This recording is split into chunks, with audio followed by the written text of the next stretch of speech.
नमस्कार दोस्तों, हिंदी संसार में आप सबका स्वागत है। आज हम पढ़ेंगे हिंदी में विशेषण। विशेषण की परिभाषा पढ़ेंगे। तो विशेषण किसे कहते हैं? संज्ञा या सर्वनाम की विशेषता बताने वाले शब्द विशेषण कहलाते हैं। जैसे सुंदर, वीर, काला, कुछ, इन सब की जो विशेषता बताता है, इसमें संज्ञा सर्वनाम सब आते हैं। उस संज्ञा या सर्वनाम की विशेषता बताने वाले शब्द विशेषण कहलाते हैं। अब विशेषण के कुछ उदाहरण हम देखेंगे। अब जैसे पहला उदाहरण है, मेरे पापा के पास लाल रंग की गाड़ी है। तो इसमें जो लाल रंग है वो किसकी विशेषता बता रहा है? गाड़ी की विशेषता बता रहा है। नंबर 2 है, मेरे पास 2 कमीजें हैं। तो इसमें 2 शब्द जो है वो किसकी विशेषता बता रहा है? कमीज की विशेषता बता रहा है कि मेरे पास 2 कमीज हैं। अब हम आगे विशेषण के भेद के बारे में जानेंगे। विशेषण के कितने भेद हैं? 4 भेद होते हैं। पहला गुणवाचक विशेषण, दूसरा संख्यावाचक विशेषण, तीसरा परिमाणवाचक विशेषण और चौथा संकेतवाचक विशेषण। अब हम गुणवाचक विशेषण के बारे में जानते हैं, जिससे गुणवाचक विशेषण बोलने पे ही पता चल जाता है। जिसमें गुण, रंग, दोष आदि शब्द का बोध होता है उसे गुणवाचक विशेषण कहलाता है।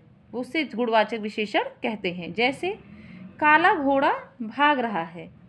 दूसरा है माता जी का चश्मा गोल है। तो ये काला और गोला शब्द क्या है? काला और गोल शब्द क्या है? विशेषण है।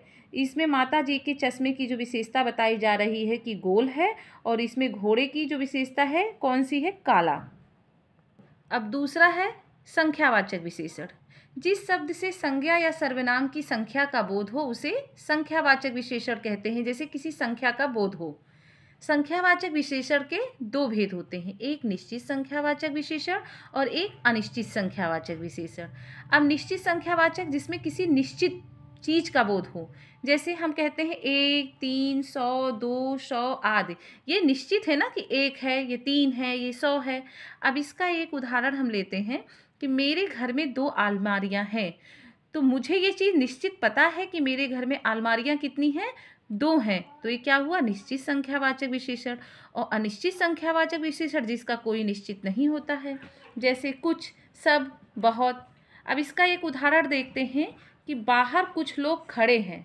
अब हमें पता है कि बाहर लोग खड़े हैं, पर कुछ लोग, कितने लोग खड़े हैं इसके बारे में हमें पता नहीं है, इसलिए ये अनिश्चित संख्यावाचक विशेषण है।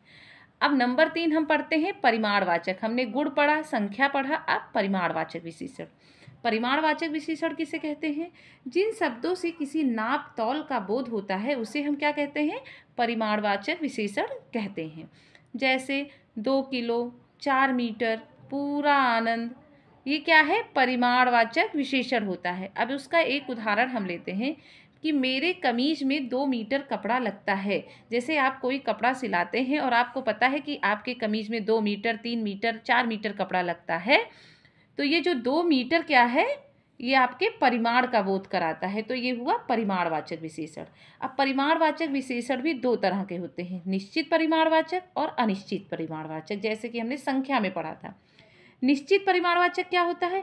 जैसे 1 किलो, 2 लीटर, किसी चीज़ की निश्चित है कि हमें 1 किलो आलू चाहिए, 2 लीटर दूध चाहिए, तो ये हमें पता है। और अनिश्चित में क्या होता है? थोड़ा कुछ, मुझे कुछ दूध चाहिए, थोड़ा फल चाहिए, या बाजार से कुछ फल ले आओ, मुझे थोड़ा दूध चाहिए। ये सब क्या हुआ? अनिश्चित परिमाणवाचक होता है, जिसमें थोड़ा कुछ आता है। और निश्चित में जिसका कोई निश्चित होता है कि जैसे मम्मी ने 2 लीटर दूध खरीदा, तो हमें पता है कि 2 लीटर दूध खरीदा, तो ये निश्चित है।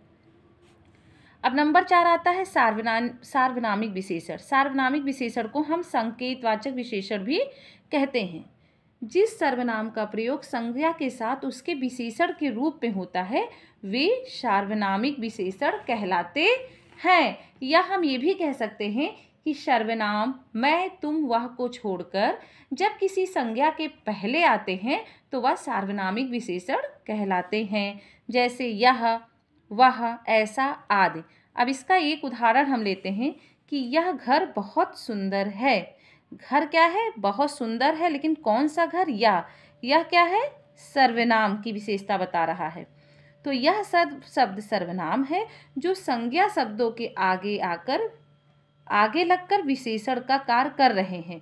तो क्या हो गया? यह घर बहुत सुंदर है। अब हम थोड़ा विशेषण की रचना के बारे में पता करते हैं। विशेषण की रचना 4 प्रकार के शब्दों से होती है। पहला संज्ञा, दूसरा सर्वनाम, तीसरा क्रिया और चौथा अव्यय से। अब संज्ञा शब्दों से हम विशेषण कैसे बनाएंगे? देखिए, ये है संज्ञा। संज्ञा क्या है? अर्थ। मान लीजिए ये अर्थ संज्ञा है। अब इसको अगर हम विशेषण में प्रयोग करेंगे तो इसको अर्थ का क्या हो जाएगा? आर्थिक। एक प्रत्यय लग जाएगा। एक प्रत्यय लगने के बाद ये क्या हो गया? आर्थिक हो गया। अब ज्ञान है तो विशेषण में जब हम बदलेंगे तो ज्ञानी हो जाएगा। ई प्रत्यय लगने के बाद ये ज्ञानी हो जाएगा।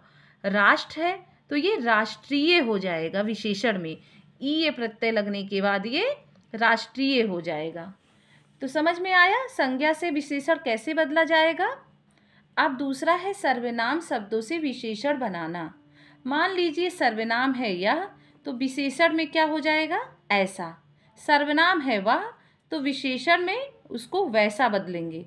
सर्वनाम है कौन तो विशेषण में हम लिखेंगे कैसा। अब नंबर 3 है क्रिया शब्दों से विशेषण बनाना। मान लीजिए क्रिया है भागना तो विशेषण क्या बनेगा? भगोड़ा। क्रिया है कमाना तो विशेषण बनेगा कमाऊ।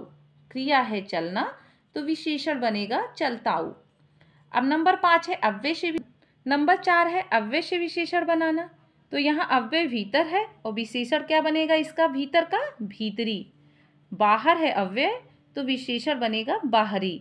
नीचे है अव्यय तो विशेषण बनेगा नीचला। तो आपको पता चला कि विशेषण की रचना 4 प्रकार से होती है: संज्ञा, सर्वनाम, क्रिया और अव्यय।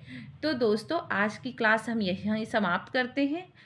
मुझे ये आशा है कि आपको आज की क्लास अच्छी लगी हो। आगे की क्लास लेने के लिए हम कल फिर वीडियो बनाएंगे। तब तक के लिए धन्यवाद।